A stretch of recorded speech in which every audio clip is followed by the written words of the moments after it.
Si tienen sus Biblias, por favor, busquen el capítulo 1 de Juan. Estaremos viendo un solo versículo en esta mañana, Juan 1, 14. El Verbo fue hecho carne. Y este realmente es el fundamento del Evangelio. El Verbo que estaba con Dios y era Dios, se hizo hombre. El Verbo que creó todo vino a su creación para morir en lugar de sus criaturas condenadas. El Evangelio realmente comienza con esto, que el Verbo se hizo carne.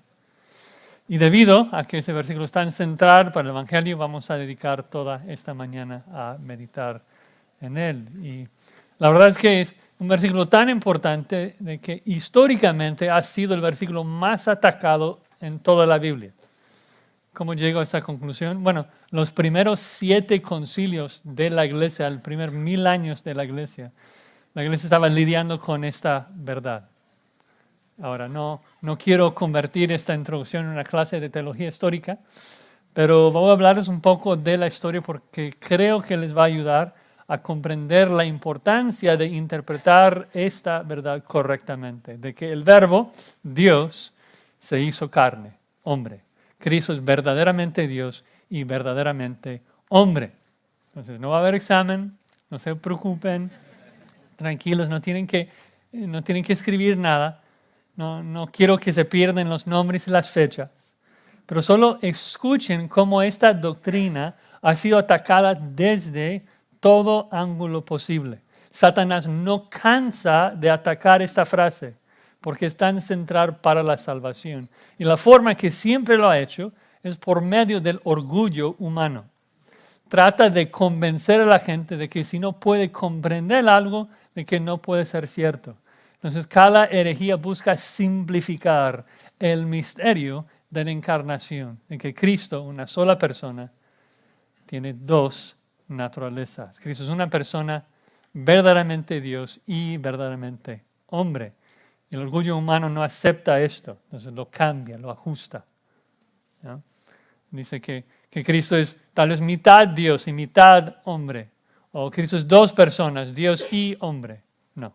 Cristo es quien dice que es Dios y es hombre. Un misterio que no comprendemos totalmente. Hay doctrinas que queremos sin entenderlos al 100%. Y eso no es de sorprendernos, porque Dios es santo, Dios es diferente que nosotros. Y obviamente es más allá de nuestra comprensión. Por eso le adoramos, porque Él es un Dios grande. Bueno, comencemos en la historia con un hombre, tal vez el hereje más famoso de la historia, Arrio.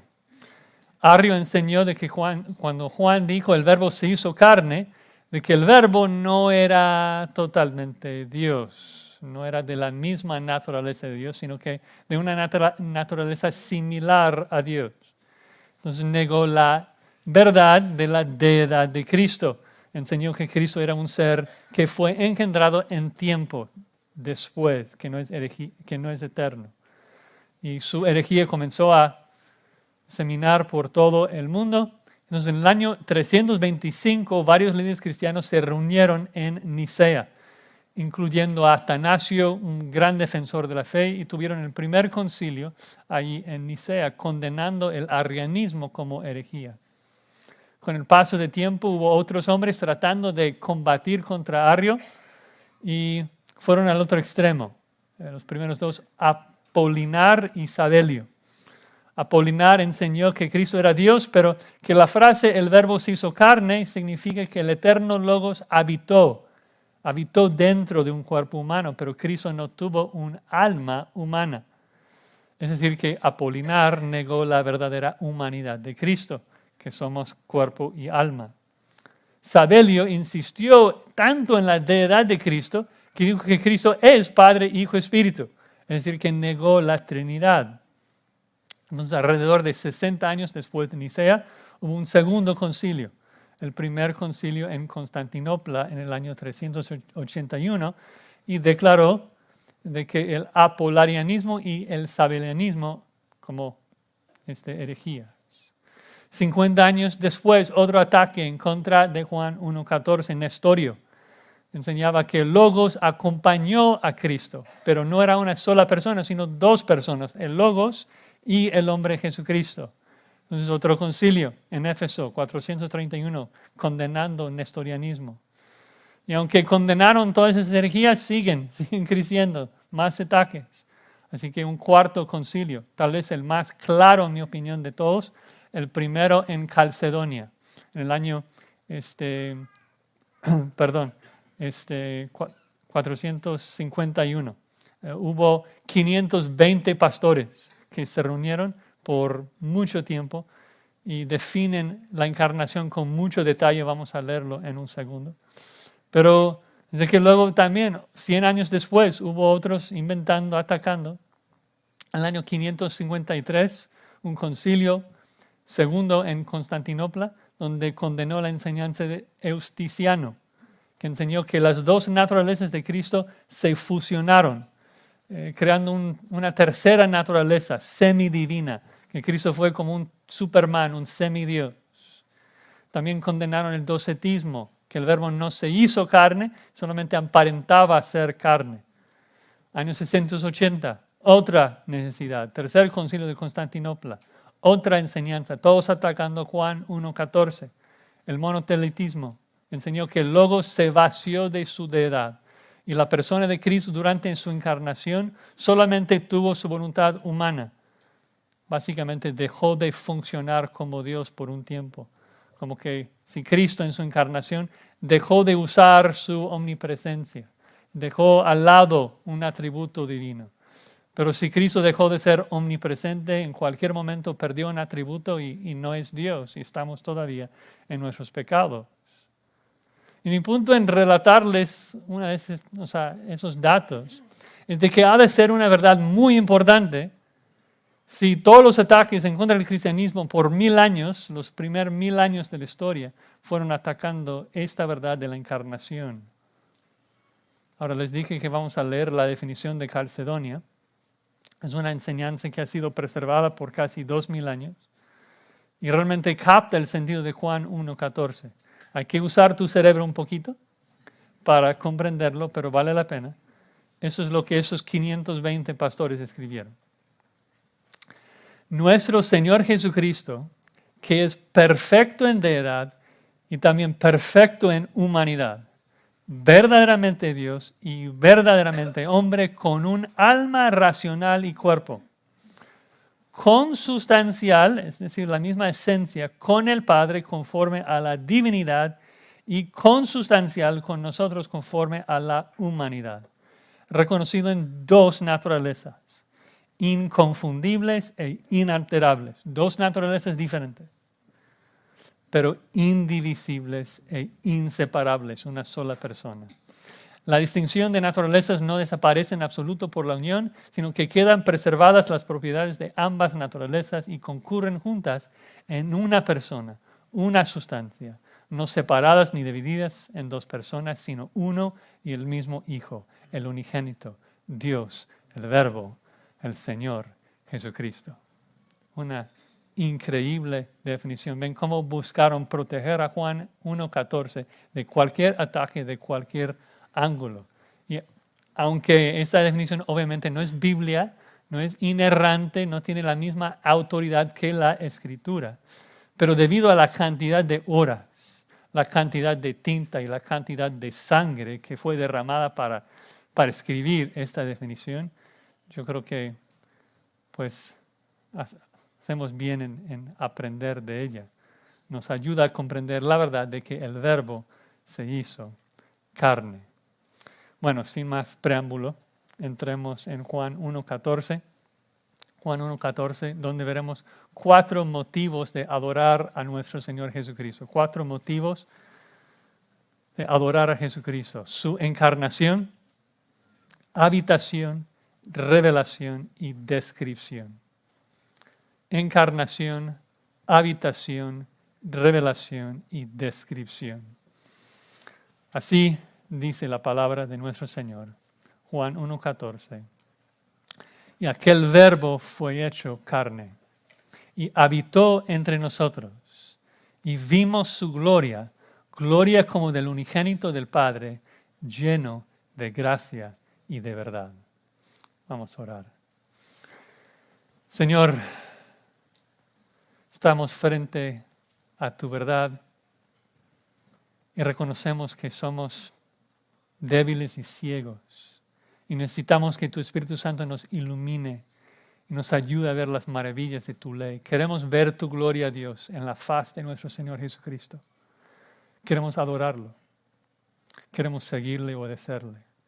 Y necesitamos de tu ayuda, Señor. Lo pedimos en el nombre de Cristo. Amén. Bueno, nuestro texto comienza con la frase, y aquel verbo, y eso nos regresa al primer párrafo en Juan 1, 1 al 5, que en el principio era el verbo. La semana pasada vimos un paréntesis en los versículos del 6 al 13, donde Juan nos explicó cómo el mundo reacciona a la luz del mundo, la luz del verbo. Que todos van a rechazar o recibir la luz. De hecho, nos explicó que todos van a rechazar la luz a menos de que Dios les haga nacer de nuevo para que amen la luz. Que desde nuestro nacimiento somos como animales nocturnos, que no aguantamos la luz, que disfrutamos las tinieblas. Y Dios tiene que cambiar nuestra naturaleza y hacernos nacer de Él. Pero ahora cuando Juan dice, y aquel verbo, nos regresa al primer párrafo, que en el principio ya existía el verbo. Y recuerden la importancia de ese primer párrafo que establece el origen de Jesucristo, que el verbo estaba con Dios y el verbo era Dios. Y la única manera que Cristo puede estar con Dios y ser Dios al mismo tiempo es la Trinidad, la doctrina de la Trinidad. Cristo está con Dios porque es una persona distinta del Padre y Cristo es Dios porque es el mismo ser, la misma naturaleza, comparte la misma esencia, comparte las mismas perfecciones, omnipresencia, eternidad, aseidad, etc. Entonces Cristo es Dios eterno, la segunda persona de la Trinidad, y Juan también nos dijo que es el creador de todo, el que hizo todas las cosas. Él no es un mero ser creado, sino el que creó todo. Y no solamente creó todo, sino que sustenta todo. Él es la luz que da vida a toda su creación. Entonces, ya sabemos, llegamos a Juan 1:14 con la verdad de que el verbo es Dios eterno, el creador que resplandece vida a toda su creación. Y eso nos lleva a la afirmación, creo que más chocante de toda la Escritura, el primer motivo de adoración, nos lleva a la encarnación, de que aquel verbo, el Dios eterno, el creador, se hizo o fue hecho carne. Literalmente el verbo llegó a ser carne. El mismo verbo que vimos 4 veces en la primera sección. Juan 1:3. Todas las cosas por Él fueron hechas. Nada de lo que ha sido hecho fue hecho. Juan 1:10, el mundo por Él fue hecho. Este mundo fue hecho por Él. Y ahora el verbo fue hecho carne. El Creador llegó a ser parte de su creación. Es increíble pensar en eso. Hermoso. En su deidad, Cristo es eterno. Su humanidad llegó a existir. Su humanidad es creada. Y eso es un gran misterio. Pablo dice en 1 Timoteo 3:16, indiscutiblemente grande es el misterio de la piedad. Él, hablando de Cristo, Él fue manifestado en carne. Reina Valera lamentablemente pone Dios fue manifestado en carne. En griego dice Él fue manifestado en carne. Y eso es importante porque la Trinidad no se hizo carne. El Hijo de Dios, el Verbo, se hizo carne. Y su encarnación es el misterio, más grande de las Escrituras, de que el Creador, Dios eterno, llegó a ser carne. Pablo en Colosenses 1:15, un versículo que conocen, dice que Cristo es la imagen del Dios invisible. Es decir, que Jesús es Dios hecho visible. Dios llegó a ser una parte visible de su creación. Pablo agrega en Colosenses 1:15 que Cristo es la imagen del Dios invisible, el primogénito de toda creación. Y nos chocamos mucho con esa frase. Muchos erran mucho por esa frase. Nos pone incómodos porque suena como si Pablo estuviera diciendo que Cristo es una criatura, que es parte de la creación. Pero eso no debe de incomodarnos. Debemos celebrarlo más bien. El hombre Jesucristo es la creación preeminente del universo porque es el Verbo hecho carne. El Verbo se hizo carne, una creación, se hizo verdaderamente hombre. Pablo dice, el hombre Jesucristo es el preeminente, el protótokos, el heredero de todo el mundo, porque todo fue creado por él y para él. Pablo agrega en Colosenses 1:15, en él fueron creadas todas las cosas. Un misterio incomprensible.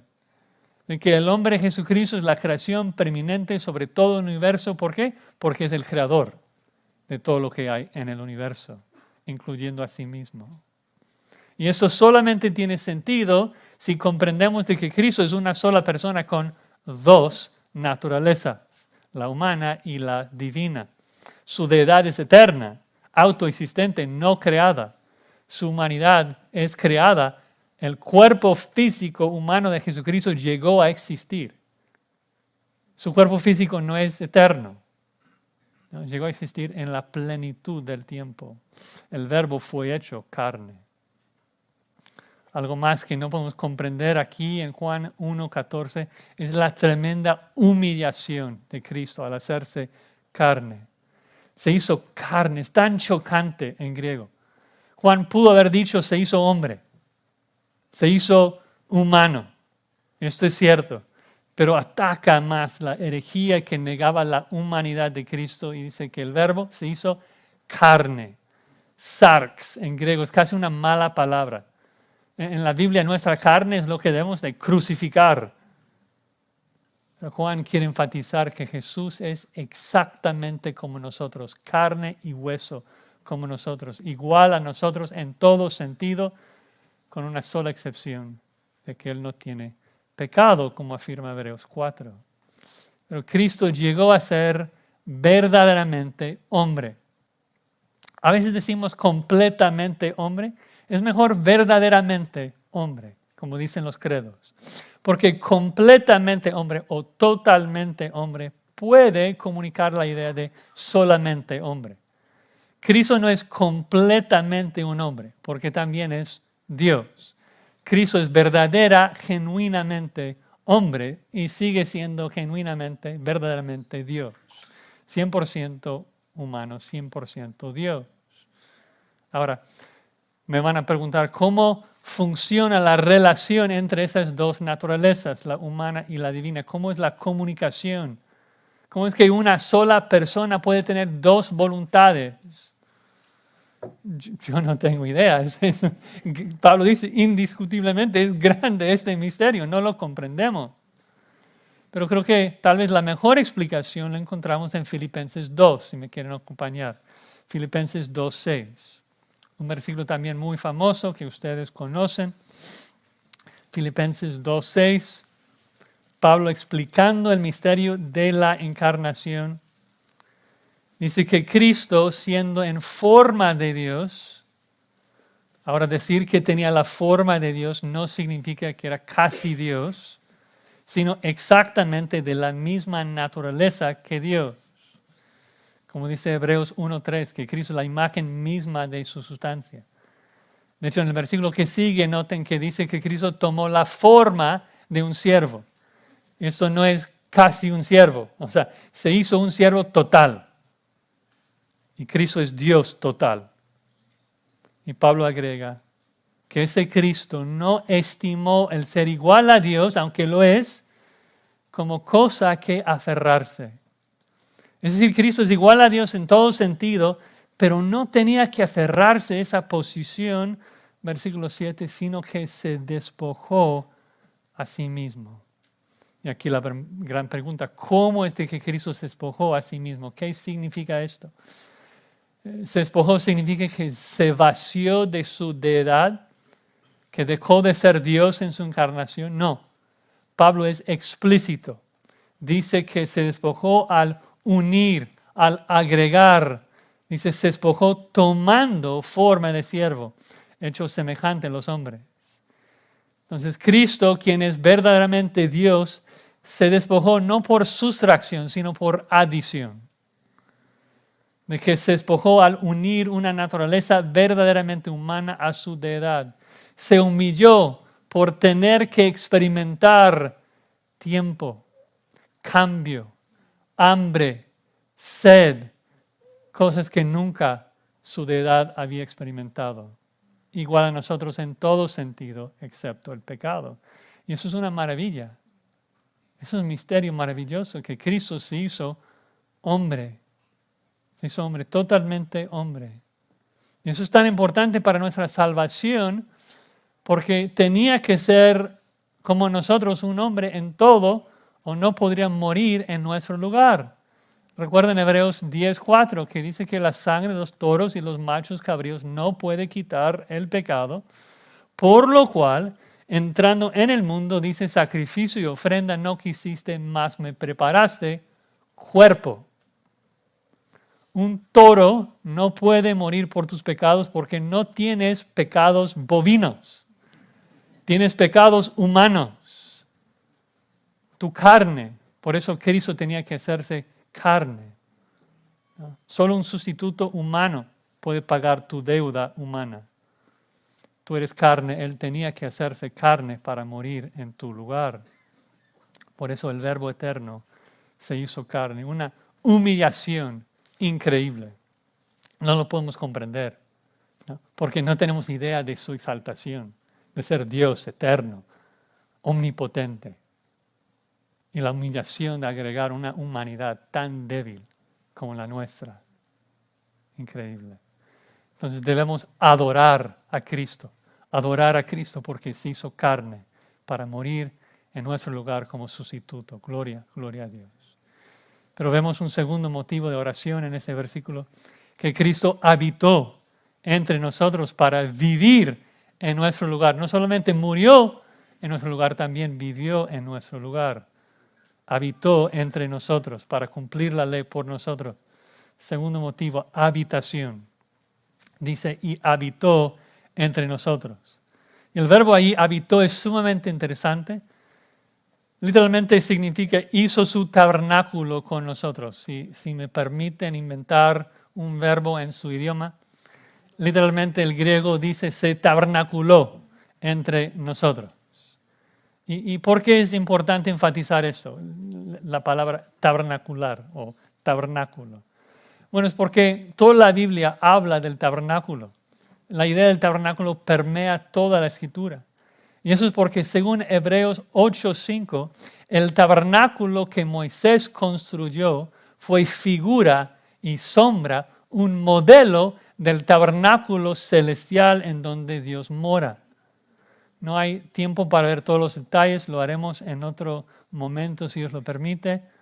Pero ¿qué era el propósito del tabernáculo? Bueno, era el lugar donde la gloria de Dios habitó en la tierra. Seguramente han escuchado la palabra hebrea Shekinah, que los judíos usaron para describir la habitación de Jehová. Se toma de Éxodo 25:8, donde habla de que la gloria visible de Dios habitaba entre los querubines sobre el propiciatorio. Y es por medio de ese tabernáculo con todo su sacrificio de animales, mucha sangre derramada, incienso quemado, mucho protocolo, de que esa manifestación física de la gloria de Dios pudo morar entre su pueblo. Pero obviamente los judíos no pudieron cumplir con todas esas leyes, ni luego cuando edificaron el templo tampoco. Entonces en Ezequiel 10 vemos de que la Shekinah, la gloria visible de Dios, abandonó el templo y luego abandonó al mundo. Y Dios ya no hizo su tabernáculo con el hombre, ya no hubo una presencia física visible, digamos, de Dios en el mundo. Pero otra cosa interesante cuando ves el tabernáculo, todo lo que el Antiguo Testamento dice el tabernáculo, El Nuevo Testamento dice que apuntaba a Cristo. Hay una relación entre cada objeto en el tabernáculo con Cristo, que es nuestro Pascua. Todo apuntaba a Él porque el Espíritu Santo quiso darnos a entender de que pronto Jesús iba a llegar al mundo. Y en Juan 1:14, la Shekinah, la habitación de la gloria visible de Dios regresa al mundo y hace su tabernáculo en el mundo de nuevo. Porque el hombre Jesucristo es Emmanuel, es Dios habitando con nosotros. Ahora dice, ¿dónde está hoy? Bueno, hoy, después de su ascensión, Cristo nos mandó su Espíritu. Hoy somos el templo de Dios y Dios mora en nosotros espiritualmente. Pero estamos esperando el regreso de la gloria visible de Dios en este mundo. Cuando Dios erradica el pecado, Cristo regresa una segunda vez y establece su reino, recrea la tierra. Y en esa nueva tierra, Apocalipsis 21 dice que ya no habrá tabernáculo físico porque he aquí el tabernáculo de Dios con los hombres y Él morará con ellos y ellos serán su pueblo y Dios mismo estará con ellos como su Dios. Entonces, en resumen, el punto es de que hacer su tabernáculo con nosotros habla de convivir con nosotros, de habitar, de vivir aquí. Y durante la humillación de Cristo, esos 33 años, la gloria de Dios, la gloria visible de Dios se pudo observar en Jesucristo. Obviamente, durante esos años fue velado en su mayoría. Tal vez durante la transfiguración, esa Shekinah, la gloria de Dios, se manifestó. Pero el énfasis aquí sobre la habitación de Jesucristo es de que Cristo vivió una vida normal, humana, aquí entre nosotros. Hizo su tabernáculo aquí. No sé si han pensado en esto, pero Cristo no vino al mundo como un hombre de 30 años para morir por nosotros. No vino de visita por un rato. Vino, hizo su casa aquí, vivió acá. Se hizo hombre, habitó, hizo su morada acá. Y esto habla de toda su encarnación, de toda su vida, de que fue concebido por el Espíritu Santo como un hombre normal, ¿no? Concebido del Espíritu Santo en el vientre de María, luego nació como bebé, como tú y yo. Creció en estatura y en sabiduría exactamente como nosotros. Tuvo un cerebro humano. Tuvo emociones humanas. Tuvo un alma humana. Sé que algunos se chocan con eso cada vez que digo esto. Ustedes se ponen en la fila y me preguntan de esto. Pero Cristo tenía una humanidad completa. Tiene que ser así. Cuerpo y alma. ¿Por qué? Porque nosotros somos hombres completos, cuerpo y alma. Si Cristo no se hizo totalmente carne como tú y yo, todavía estamos en nuestros pecados. Si el Verbo, el Logos eterno, solamente poseyera un cuerpo humano usándolo como títere, estamos todavía en nuestros pecados. Necesitamos un sustituto exactamente como nosotros, con alma racional y cuerpo, como dijo Calcedonia. Entonces, cuando era bebé, pues obviamente su cerebro humano no sabía casi nada. Un bebé de 6 meses no tiene la capacidad de saber mucho. Y ahí otra vez el gran misterio, la relación entre sus dos naturalezas. Cómo hubo la comunicación entre su naturaleza divina, que sabe todo, que es omnisciente, y su naturaleza humana, que es un bebé de 6 meses y no sabe casi nada. Eso es un misterio. La Biblia no explica cómo estuvo esto. Pero la Biblia lo afirma, así que debemos de afirmarlo y creerlo, adorar a Cristo por eso.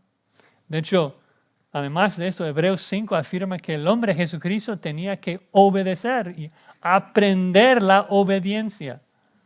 Increíble que Cristo, o sea, Dios justo, perfecto, tenía que aprender la obediencia.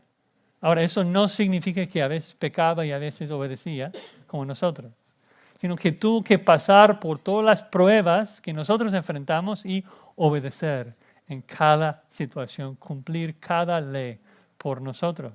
Tenía que comer como nosotros, beber como nosotros, dormir como nosotros. Fue al baño como nosotros. Josías, qué grosero, qué irreverente. Sí, así fue su humillación, de que el Verbo eterno, Dios eterno, se hizo carne. Hay que adorarle por esa humillación de que habitó entre nosotros, vino y vivió entre nosotros, hizo su morada aquí. Y la razón que eso es tan importante es porque solo así pudo cumplir la ley por nosotros. No pudo cumplir la ley como Dios o como ángel. Tenía que hacerlo como hombre. No solo tenía que morir nuestra muerte, tenía que vivir nuestra vida. ¿No?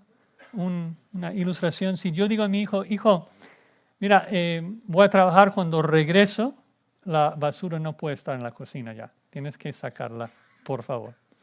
Está con su amigo, está jugando. Cuando regreso a casa, ¿dónde está la basura? Todavía en la cocina. Entonces le digo a mi hijo, oye, ya sabes, tengo que darte consecuencias. Y el amigo dice, muy amablemente, ¿sabes qué? Mejor dame a mí la consecuencia. Yo amo a tu hijo. Aun si pudiera y disciplino al amigo en vez de mi hijo, ¿cuál es el problema? La basura, ¿dónde está? Se queda en la cocina. Y si mi hijo es tan rebelde y tan desobediente de que jamás va a sacar la basura, las consecuencias serán interminables. Lo que necesita mi hijo es de que el amigo primero saque la basura y luego reciba las consecuencias de su desobediencia. Eso es lo que Cristo hizo por nosotros. Vino, cumplió la ley por nosotros, nos regala su justicia, luego muere por nosotros. ¿Sí? Pablo dice que Cristo es nuestra justicia. Los que estamos en Cristo, pues tenemos todos los beneficios, todas las bendiciones de estar en Él. Tenemos su justicia. Gloria a Dios. Increíble lo que Cristo ha hecho por nosotros. Que se hizo carne y también habitó entre nosotros. Un tercer motivo para adorar a nuestro Señor Jesucristo. Revelación. Revelación. Cristo nos revela toda la gloria de Dios, todo su esplendor, toda su majestad. Juan dice, y vimos su gloria, gloria como del unigénito del Padre. Vimos su gloria. ¿Ves la conexión inmediata entre el tabernáculo y la gloria? Porque el tabernáculo es el lugar donde la gloria de Dios habitaba. De hecho, en el versículo que les mencioné, Éxodo 25:8, donde los judíos toman la palabra Shekinah, es interesante de que en la Septuaginta traducen ese verbo como seréis visto. De que Dios habitando entre nosotros significa que lo veremos. Seréis visto entre ustedes. Y Juan dice, sí, Cristo habitó aquí, hizo su tabernáculo aquí y vimos su gloria. Vimos su gloria. ¿Cuándo pasó eso? Bueno, algunos argumentan de que Juan vio la gloria de Cristo durante la transfiguración, cuando el Padre quitó el velo y resplandeció el sol de Cristo como el sol, el rostro de Cristo como el sol. Pedro, Juan, Jacobo presenciaron ese evento y vieron su gloria. Pero interesante, Juan es el único evangelista que no menciona la transfiguración, entonces dudo que sea esto. Otros argumentan de que Juan vio la gloria de Dios en sus apariciones, porque Juan, después de su resurrección, Cristo aparece a sus discípulos 3 veces en su cuerpo glorificado. Pero otra vez, Juan no enfatiza la gloria de Dios en esas apariciones. Su cara no resplandecía. De hecho, en esas apariciones, Juan enfatiza la genuina humanidad de Cristo, de que comió con ellos, de que ellos pudieron tocarlo. Entonces, ¿a qué se refiere? Bueno, creo que cuando vemos el contexto, en particular lo que sigue, que habla de que la expresión de la gloria de Dios es de que está lleno de gracia y verdad, el punto es que vieron la gloria del carácter de Cristo, los atributos comunicables de Dios. La gloria de Cristo es su paciencia, su amor, su bondad, su justicia, su misericordia, su gracia, su fidelidad. El valor de sus hermosas cualidades es incalculable.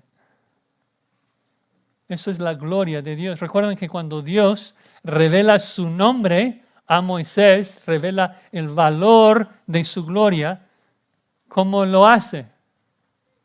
Diciendo Jehová, Jehová, Dios misericordioso, piadoso, tardo para la ira, describiendo sus atributos. Y Juan durante 3 años vivió al lado de Cristo, viendo toda la gloria del carácter de Cristo, lo más hermoso del universo, la imagen de Cristo. Eso es lo que anhelamos. Queremos ser transformados a esa naturaleza divina, como dice 2 Pedro 1. Llegar a ser pacientes y amorosos y justos y pacientes como Cristo. Anhelamos ese día cuando ya no pecamos, que somos justos como Él. Y siempre tenemos paz y amor y paciencia. Juan agrega que esa gloria de Cristo, ¿qué tipo de gloria es? Es la gloria como del unigénito del Padre. Ahora, esa palabra unigénito en griego solamente significa absolutamente único. El único del Padre. Y por ende se trata del eterno Hijo de Dios. Y nuevamente nos topamos con un misterio que no comprendemos, que luchamos por entenderlo más que la Escritura revele, pero solamente nos lleva a un punto porque nuestra capacidad es muy mínima para comprenderlo. Pero la Biblia enseña que Dios es trino. Padre es Dios, el Hijo es Dios, el Espíritu es Dios. Y que Dios Padre tiene un Hijo único. De hecho, si lo pensamos bien, es necesario que tenga un hijo. El Padre no puede ser Padre eterno sin un Hijo eterno. Si el Hijo fue engendrado después en tiempo, entonces hubo un momento en que Dios no era Padre. Eso es imposible porque la Biblia lo llama Padre por naturaleza. Una persona que engendra, que da vida. Y la Biblia en muchas partes habla de esa realidad de que el Padre engendró a un Hijo en la eternidad. Me dices, ¿qué significa esto, engendrar en la eternidad? No tengo idea. O sea, yo no soy un ser eterno, yo soy un ser temporal. Pero por lo menos me suena lógico, ¿no? O sea, yo soy un ser temporal, entonces yo engendro hijos en tiempo. ¿No? Yo engendro hijos como yo, con mi naturaleza. Yo no engendro a ranas. Yo no engendro a gatos ni a ángeles, porque soy humano. Y según Dios estableció en Génesis 1, cada cosa se multiplica según su especie. Dios Padre, por ser un ser eterno, engendra a un hijo con su misma naturaleza eterna. Dios es un solo ser, habitando en 3 personas distintas. No lo entendemos, lo leemos y lo creemos. Decimos amén. Uno de los textos principales que hablan de esto sería Salmo 2:7. Cristo está hablando y dice, yo publicaré el decreto. Jehová me ha dicho, mi hijo eres tú, yo te engendré hoy. Y nuevamente me dices, hoy parece que está ubicado en tiempo, en un momento dado. Bueno, hoy es un momento para nosotros porque estamos en tiempo. ¿Qué significa hoy para Dios? Dios es quien dijo hoy. ¿Qué es hoy para un Dios eterno? Bueno, hoy es el eterno presente que Dios vive. El Hijo fue engendrado en la eternal hoy de Dios. Pero en el Juan 5 también habla de que Cristo fue engendrado por su Padre. Juan dice, sabemos que todo aquel que ha nacido de Dios no practica el pecado, pues aquel en mayúscula, aquel que fue engendrado por Dios, le guarda. Entonces tenemos a Dios Padre, Dios Hijo, Dios Espíritu, 3 personas distintas, un solo ser. Y si te perdí en algún momento, el punto aquí es de que la gloria del unigénito entonces es la gloria Shekinah, la gloria exacta de Dios. Porque Cristo es la encarnación visible de la gloria invisible de Dios. El Verbo se goza de todos los mismos atributos de Dios. Esto lo vemos a lo largo de todo el libro. No sé si se acuerdan, en Juan 17, Cristo está orando a su Padre y en Juan 17:5, Cristo dice al Padre, ahora pues Padre, glorifícame tú al lado tuyo con aquella gloria que tuve contigo antes que el mundo fuese. La palabra clave allí es contigo, porque Cristo habla de la gloria que compartió con el Padre antes que el mundo fuese. Cristo y Dios comparten la misma gloria, los mismos atributos. Y por eso, y solamente por eso, Cristo puede decir a Felipe en Juan 14:9, el que me ha visto a mí, ¿qué? Ha visto al Padre. Si hubiera una sola diferencia entre la gloria del Padre y la gloria del Hijo, esto hubiera sido una mentira. Tendría que haber dicho a Felipe, el que me ha visto la mayor parte del Padre, la mayor parte de la gloria del Padre. No, dice, cuando me ves a mí, ves al Padre porque soy la gloria del Padre hecho visible. Por eso Pablo afirma que Cristo es la imagen del Dios invisible. Por eso el autor de Hebreos llama a Cristo el resplandor de la gloria de Dios, la imagen misma de su sustancia. Por eso Pablo dice en 2 Corintios 4:6 que resplandece la gloria de Dios en la faz de Jesucristo. Nuevamente, si hubiera una diferencia, aunque sea la más mínima, entre Cristo y Dios Padre, si Dios fuese omnipotente y Cristo medio potente, toda la gloria de Dios no brillaría en Cristo. Si el Padre es autoexistente, pero la persona del Hijo depende del Padre, entonces no podríamos ver la gloria de la autoexistencia de Dios en la faz de Jesucristo. Pero la gloria de Dios se hace visible en Cristo, porque Cristo es la revelación perfecta de Dios. Y eso es un gran motivo de adorar a Cristo, porque cuando adoramos a Cristo, adoramos a Dios. Él es la revelación perfecta de Dios. Último motivo, cuarto motivo, descripción.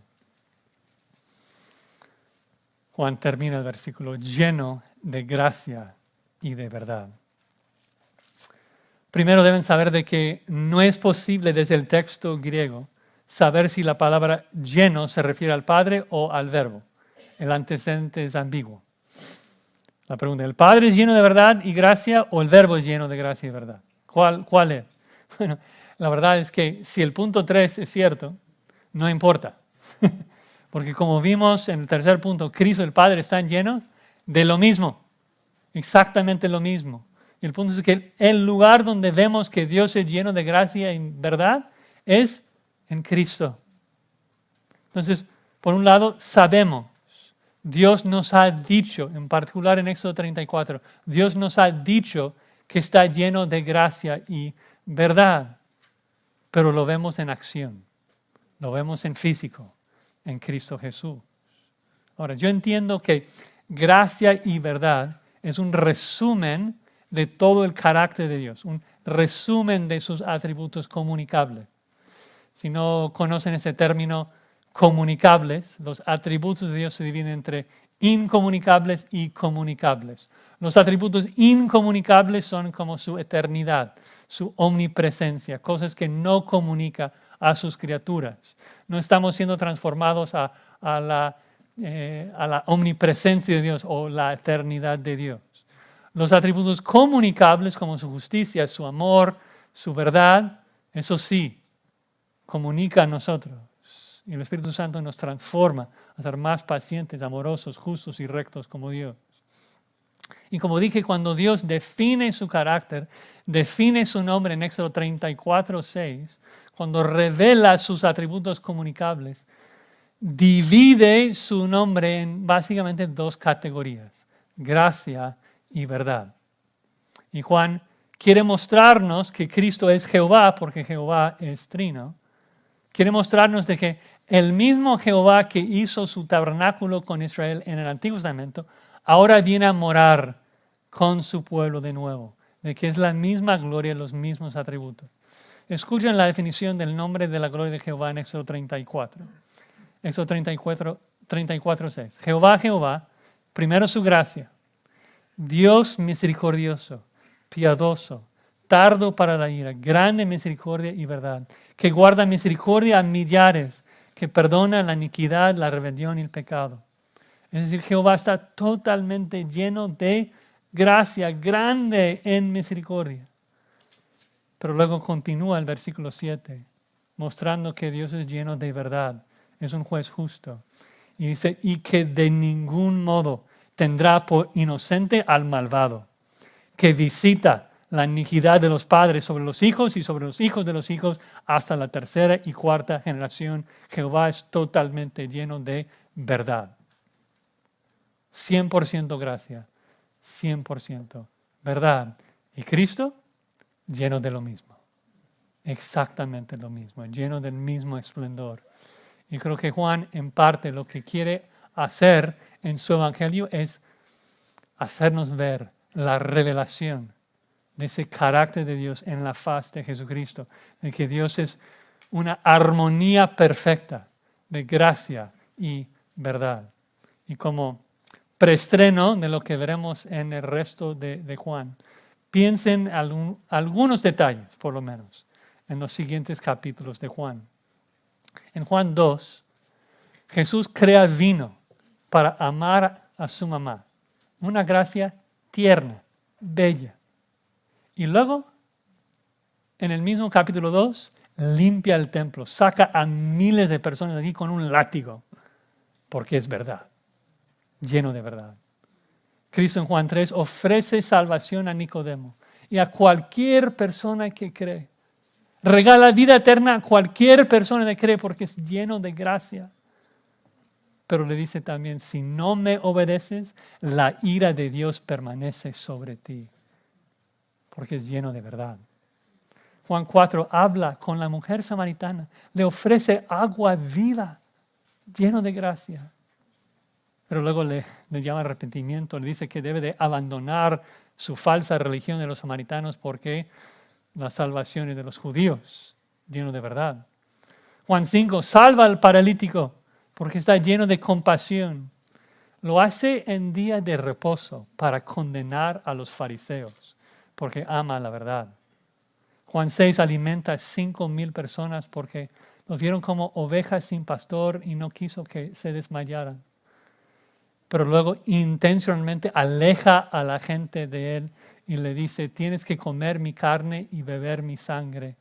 Y todos le abandonan. En Juan 7 dice, si tienes sed, ven a beber gratuitamente, ven. Ofrece su salvación a todo el mundo, a los confines de la tierra. Y luego, cuando llegan, dice, a dónde voy no me pueden seguir. Porque la salvación es de Dios. En Juan 8 dice, soy la luz del mundo. Él da esperanza a todos. Y luego dice, eres de tu padre el diablo. En Juan 9 sana al ciego. Luego condena a los fariseos como los verdaderos ciegos. En Juan 10 dice, yo soy el buen pastor, doy mi vida por mis ovejas. Está llena de gracia. Luego dice a los fariseos, ustedes no creen porque no son mis ovejas. Juan 11 levanta a Lázaro. Luego condena la incredulidad de la gente. Juan 12 tiernamente alaba a María por ungirle. Y luego explica a los judíos que Dios les endureció el corazón para no tener que sanarlos. Juan 13 se humilla y lava los pies de Judas. Increíble. Un corazón tan lleno de gracia, inmerecida. Y después de lavar sus pies le condena al infierno. Un lugar único de condenación. Te das cuenta de que Jesús es la expresión, la revelación perfecta del corazón de Dios, lleno de gracia y de verdad. Y Juan escribe su evangelio para poner a Jesús en alto, para que le veamos, para que nos maravillemos de Él, que le sigamos, que le glorifiquemos. No hay misterio más grande, hermanos, de que el Hijo de Dios, la segunda persona de la Trinidad, vino al mundo. El Verbo se hizo carne. No vino al mundo como fantasma, se hizo carne. Y no vino de visita, sino que vino y habitó acá como hombre, para vivir nuestra vida, para morir nuestra muerte como hombre. Y es en Él que nosotros tenemos el privilegio, la dicha de ver el resplandor de toda la gloria de Dios. Es la revelación perfecta de todos los atributos de Dios. Y estos son buenas nuevas. Porque al contemplar la gloria de Dios que resplandece en la faz de Jesucristo, el Espíritu Santo promete transformarnos a esa misma imagen y hacernos más llenos de gracia y más llenos de verdad, como lo es Jesucristo. Así que les animo, les exhorto que adoren a ese Señor Jesucristo. Si tú hoy abandonas tu pecado y tomas tu cruz y sigues a Jesucristo, Él te mostrará qué tan lleno de gracia es. Te va a regalar la herencia completa de su Padre y colmarte de bendiciones por toda la eternidad, servirte por toda la eternidad. Pero si rehusas creer en Él, te vas a topar con un juez lleno de verdad, que te va a condenar por toda la eternidad. Porque sí es lleno de gracia, pero también es lleno de verdad. Y no puede contradecir la verdad. No puede mentir. Adoremos a nuestro Señor lleno de gracia y verdad.